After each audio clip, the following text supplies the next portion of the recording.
আসসালামু আলাইকুম রহমতুল্লাহ। আশা করি ভাই বোনেরা আল্লাহ তাআলার অশেষ রহমতে সকলেই ভালো আছেন। আমি খুব সহজ মাধ্যমে 3টি বশীকরণ আপনাদেরকে শিখিয়ে দিচ্ছি। একটি হচ্ছে গাছের পাতা দিয়ে কিভাবে বশীকরণ করবেন, চাউলের মাধ্যমে কিভাবে বশীকরণ করবেন এবং সাদা একটি পৃষ্ঠার মাধ্যমে কিভাবে বশীকরণ করবেন।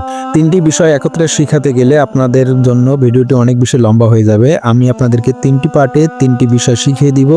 আপনাদের যে মাধ্যমটি সহজ হয় সেই মাধ্যমটি আপনি দেখে নেবেন। আমি আজকে আপনাদেরকে এই ভিডিওতে গাছের পাতা দিয়ে কিভাবে বশীকরণ করবেন সেটা যে কাউকে হতে পারে।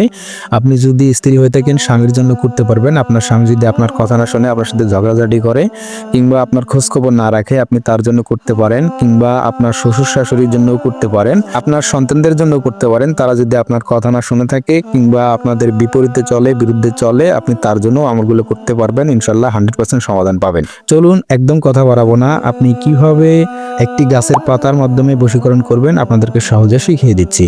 একটি গাছের পাতাকে সংগ্রহ করবেন, সেই পাতাটি একটু বড় হলে ভালো হয়। আমি আপনাদেরকে সাজেস্ট করব একটি কাঁঠালের পাতা নিয়ে নেবেন। সেই কাঁঠালের পাতাটি নিয়ে উপরের যে পার্টটি আছে সেখানে আপনার নিজের নামটি লিখবেন এবং বিপরীত যে পার্টটি আছে অর্থাৎ নিচের দিকে যে অংশটি থাকে সেই পার্টে আপনি যাকে বশীকরণ করতে যাচ্ছেন সেখানে তার নামটি লিখবেন। এতটুকু লেখা হয়ে গেলে আপনি সেটাকে সামনে রেখে দিবেন এবং এখন আপনার প্রয়োজন হবে একটি নকশার। আমি স্ক্রিনে দেখিয়ে দিচ্ছি, নকশাটি ভালো করে দেখে নিন এবং প্রয়োজনে স্ক্রিনশট দিয়ে নিন। আপনি অন্য একটি সাদা খাতার পৃষ্ঠা নিয়ে এই নকশাগুলো এখানে দেখে দেখে সুন্দর করে লিখুন।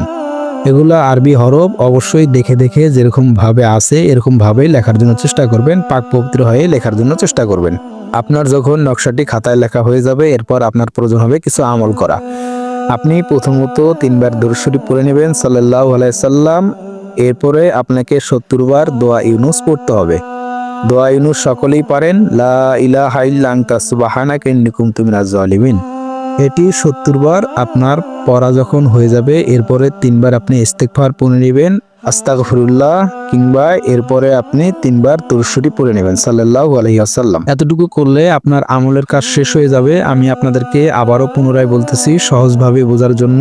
আপনি 3বার দরুদ শরীফ পড়বেন, এরপর দোয়া ইউনুস 70 বার পড়বেন এবং 3বার ইস্তেগফার পড়ে আবারও 3বার দরুদ শরীফ পড়বেন। এতটুকু আমল করা যখন শেষ হবে এরপরে সেই কাগজটিকে যেটিতে আপনি নকশা লিখেছিলেন সেটাকে আগুনে পুড়িয়ে দিবেন। আগুনে পোড়া যখন শেষ হবে সেই ছাইগুলোকে একত্রে করবেন এবং যে পাতাটিতে আপনি আপনার নাম এবং যাকে বশীকরণ করতে চাইছিলেন তার নাম লিখেছেন সেই পাতাটিতে এই ছাইগুলো রাখবেন এবং সেটা রেখে সেখানে দমিয়ে নেবেন কিংবা গোল করে নেবেন। এরপরে আপনার প্রয়োজন হবে যে কোনো একটি মাটিকে নির্বাচন করা, সেই মাটির নিচে আপনাকে এটা পুঁতে দিতে হবে।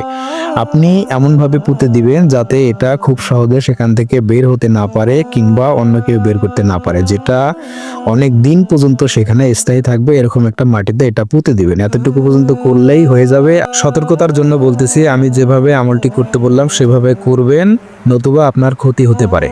আমি যেই নিয়মে বললাম এই নিয়মে করবেন এবং আমলটি করার জন্য অবশ্যই আমার থেকে অনুমতি নিয়ে নেবেন। সুন্দর একটি কমেন্ট করে অনুমতি চাইবেন, আমি অনুমতি দিয়ে দেব ইনশাল্লাহ। এই গাছের পাতা ছাড়াও যে দুটি মাধ্যম চাউলের মাধ্যমে এবং সাদা খাতার পৃষ্ঠার মাধ্যমে বশীকরণ করতে পারেন সেগুলো অবশ্যই ভিডিও আপলোড করা থাকবে, সেখান থেকে দেখে আপনার যে মাধ্যমটি সহজ হয় সেই মাধ্যমে করে নেবেন। দেখা হবে সামনে যে কোনো একটি ভিডিও নিয়ে। ততক্ষণ পর্যন্ত সকলে ভালো থাকবেন। আসসালামু আলাইকুম রহমতুল্লাহ।